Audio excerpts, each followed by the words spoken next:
घड्याळात 10:10 वाजल्यास किंवा 10:10 झाल्यास आरशातील प्रतिमेत किती वाजले असतील असा प्रश्न विचारलेला आहे. आरशातील प्रतिमा या घटकातील हा प्रश्न आहे. कशा पद्धतीने सोडवायचा ते बघूयात.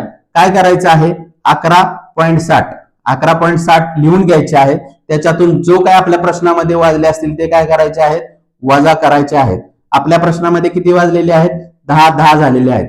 म्हणून 11.60 वजा 10:10 शून्य, इथे 5 राहिला, इथे 1 राहिला, इथे 0 राहिला. म्हणजे घड्याळात जेव्हा 10:10 वाजले असतील तेव्हा आरशातील प्रतिमेत किती वाजले असतील, तर 1:50 वाजले असतील.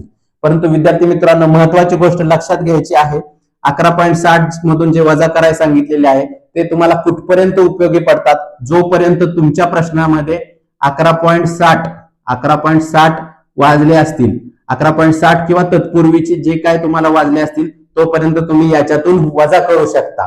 त्याच्यासाठी ही ट्रिक लागू पडू शकते. परंतु याच्या पुढे जर वाजले असतील तर हे ट्रिक तुम्हाला लागू पडणार नाही. ही ट्रिक मी तुम्हाला सांगणार आहे, परंतु ते पुढील व्हिडिओमध्ये सांगणार आहे.